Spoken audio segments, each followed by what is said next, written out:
Kelly is making some key questions for the party moving forward. First of all, would anybody seek to challenge Kamala Harris for the top of the Democratic ticket? And second, who might her running mate be? It seems as though the party has moved quickly around her to endorse her, although it is not a done deal yet, and we are still waiting to hear from, for example, top Senate Democrat Chuck Schumer, former Speaker of the House Nancy Pelosi. On the running mate front, it's interesting because all the folks that have been speculated about on that short list, for the most part, have now come out and said they back Kamala Harris to take that nomination. Yeah, also former President Barack Obama has yet to weigh in as someone who's endorsing Kamala Harris as well. That's a name that's still out there. And I do think that Democrats are wrestling with this idea of unifying as quickly as possible while at the same time not making it appear as though this is a coronation for Kamala Harris. They would like to see a bit of an open competition, a democratic process, because this is so unique. This is such an unconventional situation that we find ourselves in, but it doesn't look like that may materialize. There just is not another person willing to raise their hand to take on Kamala Harris, especially because she appears to have really consolidated the support of the Democratic Party. It seems like every few minutes we have to check our email and phones to find another member of the Democratic establishment that is endorsing her campaign.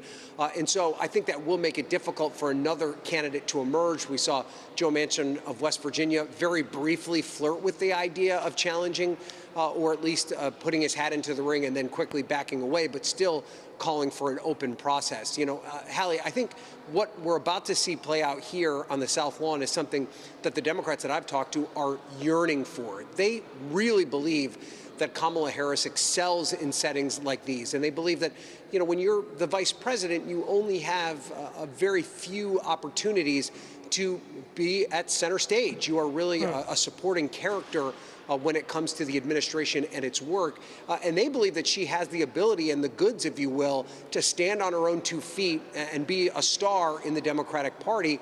She just needed that opportunity. And that's part of the reason why you see so many of these Democrats rallying around her candidacy and doing it so quickly, because they believe that she has what it takes to take on Donald Trump and beat him in November. And so I think this first step out into the spotlight is going to be something that everyone's going to be watching closely.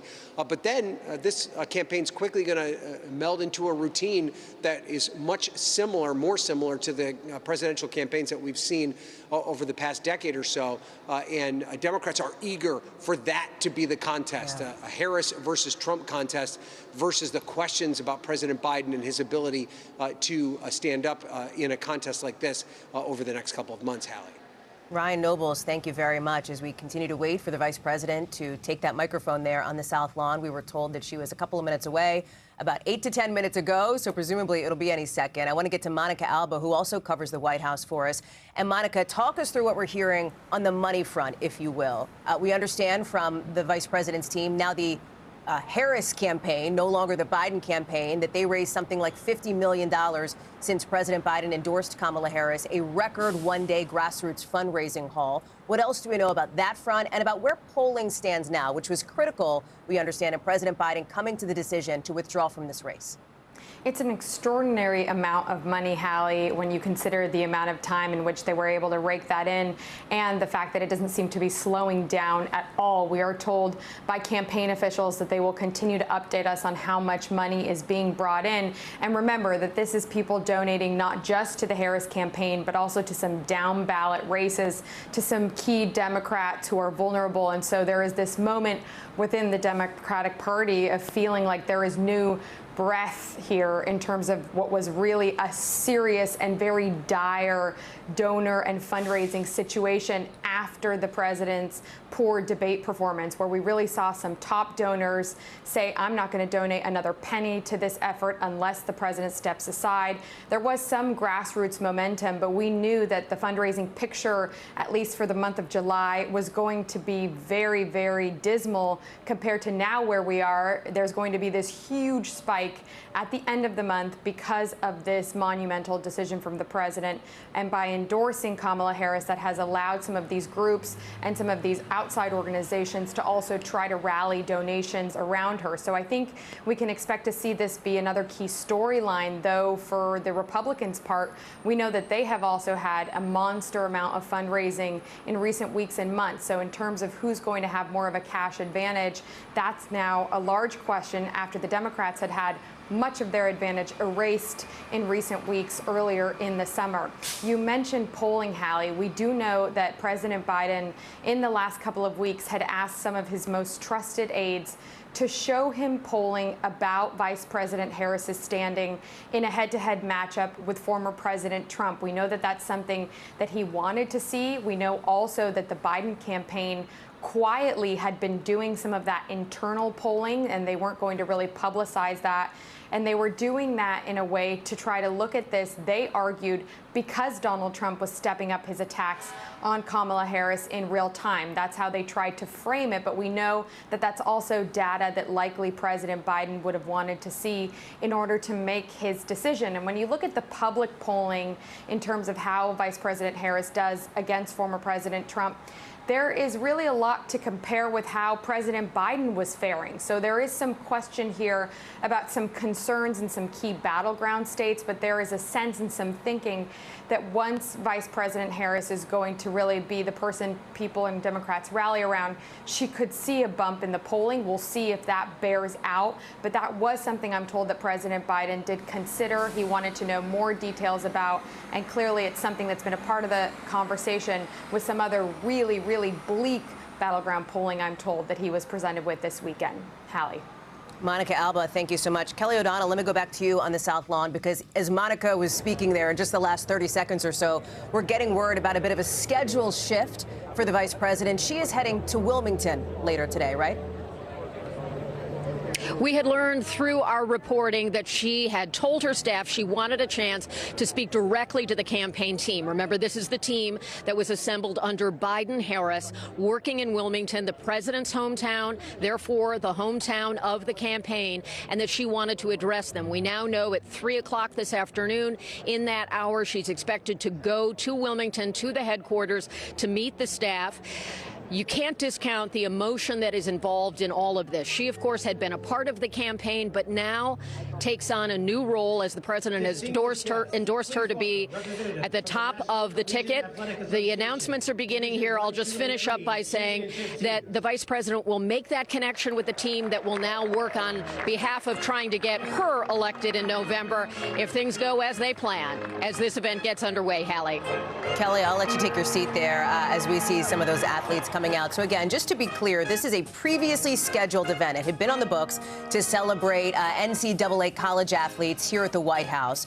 The vice president obviously celebrating their accomplishments and their achievements, but doing so on the backdrop of a pivotal moment politically, not just for her, but for the country as well, as she has now received President Biden's endorsement in this 2024 campaign less than 24 hours after he decided to withdraw from the race. The president, of course, under intense pressure from elected Democrats, from members of his own party to pull out of the race for the reasons that we have been talking about here, concerned that he could not, in fact, beat former President Trump come November. We are just presumably seconds away from the vice president here walking out. And Monica Alba, who's with us as well, that she is going to be heading up to speak to campaign staff. It is a new moment for the Democratic campaign, whether she ultimately becomes the nominee or not. That's right, Hallie. And we know that yesterday, again, some of these staffers had no idea that this was coming. They had been told that it was full steam ahead. Some of them were actively door knocking when the president posted his letter on social media. Some of them were planning upcoming fundraisers and trips. And so I think there is a sense that many of them want to hear from Vice President Harris directly to talk about the path forward. And really, yesterday, they did try to assure these staffers that they would still have a job with the Wilmington, Delaware operation, that they had built this campaign in a way, and in the words of the campaign co-chair, to, quote, be able to beat Donald Trump, and that is exactly what they were going to try to now seamlessly transition to do with Vice President Harris leading the way. So I think she will be delivering that message on her own, and she'll be thanking the campaign staffers as we see her approaching there. That's right. Here comes Vice President Kamala Harris. She will be briefly introduced before, of course, taking the microphone at this key moment. Again, the Vice President set to head to Wilmington, Delaware, not too long from now, in order to speak with campaign staff. It's a moment you have to think these college students knew they'd be in the spotlight, given that they were coming to the White House. They probably did not think 48 hours ago that they'd end up broadcast live on national TV, given this moment here for Vice President Harris. I believe that Ryan Nobles is still with us as well. The question, of course, moving forward, Ryan, what are we going to hear from some of these top Democratic leaders who have not yet endorsed Kamala Harris? It is possible that they are giving President Biden the space to make his own remarks, as we expect him to do later on this week. Yeah, and I talked to one Democratic operative, Hallie, who said that we shouldn't read too much into the fact that you have folks like Pelosi, Schumer, and Obama who've yet to make their endorsements known, because there could be a strategic play here. For instance, when President Obama and Michelle Obama decide to endorse, if they decide to endorse Kamala Harris, that on its own could be a day-long news cycle, especially if President Obama is willing to go on camera and talk about it. So. You know, I don't think that we should read into it that there's any kind of reluctance on behalf of any of these leaders to step up and endorse Kamala Harris, but there could be more of a strategic plan here. And I also do think that there is a real concern and an angst among Democrats that this process plays itself out too quickly, and that it looks as though no one else was given the opportunity to raise their hand and get involved in this race. Democrats are struggling right now here, Hallie, because they've spent 3 weeks kind of at each other's throats. There's been a back and forth over whether or not President Biden should exit the race. There have been obviously some strong voices that were in the camp that he should stay in and hold on. There were strong voices saying that he should step aside. There was also a large group of Democrats who just didn't know what the path forward would be. They're sick of that. They are ready to put that behind them and move forward to the next stage of this campaign, which they believe will be a Harris versus Trump one-on-one event. And they'd like that to be exciting. In addition to Harris herself putting herself out there as the leader of this ticket, there's going to be a lot of intrigue and excitement around who she picks as her candidate for vice president. There's a lot of names out there being floated that are considered to be strong talents, a deep bench on the Democratic base that come from states like Kentucky, Andy Beshear, the governor there, Roy Cooper of North Carolina, Josh Shapiro, perhaps the governor of Pennsylvania. That's a key swing state. You also have Mark Kelly, who's the senator from Arizona. Arizona, also a key swing state who has a compelling life story. These are all individuals who Democrats are excited about and who would love to have their place on the national stage. And it's a conversation they'd much rather be having than these questions that dogged them over the past 3 weeks about President Biden and his health and his capacity for the job. Ryan Nobles, thank you. Let's listen in to Vice President Kamala Harris at the White House. Thank you for all you do to support these extraordinary student athletes.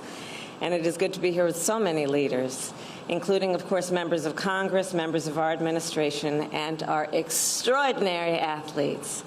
Our president, Joe Biden, wanted to be here today. He is feeling much better and recovering fast, and he looks forward to getting back on the road. And I wanted to say a few words about our president. Joe Biden's legacy of accomplishment over the past 3 years is unmatched in modern history. In one term, he has already, yes, you may clap.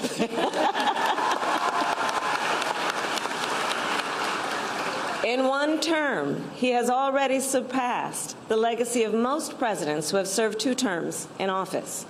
And I first came to know President Biden through his son, Beau. We worked together as attorneys general in our states, and back then, Beau would often tell me stories about his dad. He would talk about the kind of father and the kind of man that Joe Biden is.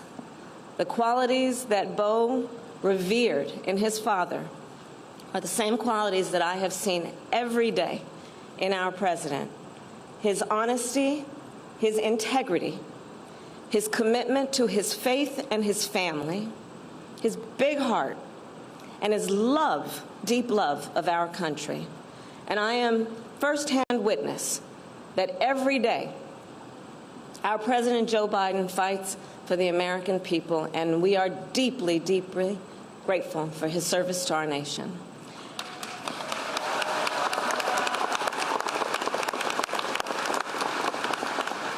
And so with that, on behalf of our President and Dr. Biden, I am honored to welcome all of you to the White House to celebrate the achievements of these great athletes. Every one of them is a national champion, a national champion. In America, tens of millions of people play a sport as a child, and the best of the best grow up to become national champions. Here today, we have 7 undefeated teams, 11 repeat champions, and 20 first. You have been listening to Vice President Kamala Harris there on the South Lawn of the White House at an event meant to celebrate college athletes. But at the start, you heard her there effusively praising President Biden less than 24 hours after he decided to withdraw from the Democratic 2024 ticket and endorsed Kamala Harris, who is speaking now. She says she is so grateful to him for his service to the nation, talking about his unmatched legacy in modern history, and also saying that the president's feeling better and recovering fast from his COVID diagnosis. Monica Alba is joining us now. All of this, Monica, as the spotlight now intensifies on the vice president and her political future. Yeah, and I was struck, Hallie, that she decided in those short comments about President Biden to talk about his late son, Beau Biden, and the fact that Vice President Harris did have a working relationship as former attorneys general years ago before he passed away from brain cancer. And she specifically wanted to talk about the way that Beau Biden talked about his father in terms of the human being that he was, the man that he is. And I think she really wanted to take a moment there, it seemed, to personalize that for the country and to try to approach this huge, monumental decision a little bit more as a human being, and what it would have meant for him to have done that and what it means for the country, as she did allude to his years of public service and his leadership as well. But we know from our reporting that the vice president didn't want to speak about that too much at this event. She wanted to kind of give it a nod at the top and then focus on what this NCAA championship event is supposed to be about, which is commending these student athletes. But we know that later on this week, she is going to expand on that, and she will be talking about that in a more fulsome manner. And I think when she hits the campaign trail, she's scheduled to go to Milwaukee, to Wisconsin tomorrow, for instance. We'll hear more about that. And then that also raises this question, Hallie, about when we're going to hear from President Biden in his own national address to expand on why he made this decision. And she did say he's feeling better. He's still recovering from his case of COVID, but he might be coming back to the White House in the next few days to deliver that major address, which I'm told his aides, along with the president, who of course will have a very key hand in that speech, they've already started working on it. They are drafting sections of it today, and will be working on it as well while he is still in Rehoboth Beach, Delaware. And once his doctor gives him the all clear to return to Washington, we expect that one of his first major acts would be to deliver that speech. We believe from the White House, though I'm told by several officials that the exact venue, the exact format, length, and timing is still a bit up in the air, depending on his health. But I think there is this also larger question about just how we're going to see Vice President Harris now in this newer role. And I'm told that she's going to be doing things like she's doing today, which is some things that President Biden would have been doing as well. She is anticipated to be meeting, in addition to the president, at some point this week with Israeli Prime Minister Benjamin Netanyahu, who's coming to Washington for a couple of days. And so I think we're going to see both the president and the vice president in these engagements in the official capacity, because that is still the day job, while now Vice President Harris is going to hit the trail as the potential nominee, while we know President Biden, we're told, also actively wants to get back on the campaign trail now to stump for her, which will be a shift, obviously, in what he had been doing in the last year and a half of his reelection effort. We know that there are even fundraisers that he was supposed to be doing in the coming weeks that it's possible he could do that morph into raising money for now the Harris operation for president. And we know that the two of them spoke several times yesterday and likely will continue to be very, very closely in touch, Hallie. And then I think it will be significant as the vice president is doing her official duties here at the White House, and then this afternoon she's going to shift more into campaign mode, if you will, when she goes to the Wilmington, Delaware headquarters and she speaks to the staff there. And she said in her message posting about that trip that it is only 105 or so days to go until the election, and she's really pledging to earn and win this nomination, she says. Hallie. Monica Alba outside the White House. Of course, Republicans are now facing the prospect of a new political opponent for former President Trump and his new running mate, Ohio Senator J.D. Vance. NBC's Vaughn Hilliard covers the Trump campaign. Senator Vance has his first solo rally today, Vaughn. And based on my reporting, it seems as though the Trump campaign will go after Vice President Harris in a couple of ways, lashing her, they intend to the Biden agenda, and going after her record in California politics as well. Right. This is not the challenger that they were anticipating for the last 20 months, back when Donald Trump announced his presidential bid in November of 2022. And I was in Grand Rapids, Michigan this weekend for a rally that the former president was holding alongside J.D. Vance, his new running mate. And I was talking to a senior campaign official who told me at the time, before Joe Biden announced that he would not be seeking this second term, who would they prefer to face? And he said, of course, that we would prefer to face Joe Biden because that is the campaign that they had built and prepared for. At the same time, this campaign official had suggested that they had already begun to look at internal polling as well as planning for potential other options, that including Kamala Harris taking the top spot on the ticket. And that is exactly what has taken place. I was also this weekend talking with RNC chairman Michael Whatley, who told me that this isn't a matter of who the messenger is. It is a matter of what the message is. And whether the Democrats were to go with Kamala Harris or Gretchen Whitmer, it is a Democratic Party that has been united in the last 3.5 years. And for the Trump campaign, you should expect to see them continue to tie Kamala Harris directly to the efforts of the Biden administration in its entirety, but also the fact that she was appointed to be the so-called border czar by the Biden administration. And there have been a record number of immigrants that have made their way across the U.S.-Mexico border over the course of the last 3.5 years. And so these are some of the when Kamala Harris gets further under the microscope, some of those questions will be, of course, put to her. And the other part of this is whether there will be a presidential debate between Donald Trump and Kamala Harris. And just last night, Jason Miller, a senior advisor to Donald Trump, suggested that Donald Trump was prepared to, in fact, debate her. And on social media, Donald Trump had suggested that he may want to change the venue, the TV news network that would be hosting it, suggesting that it should be potentially Fox that hosts it. At the same time, I'm told that it is a matter of whether it could be put to somebody else to host it. So there are still some open question marks. That second debate, Allie, was slated to take place in September. But now with the Democratic National Convention coming up in just 4 weeks from now, of course, there's a lot of questions before the Trump team further steps up exactly what their plans are moving forward.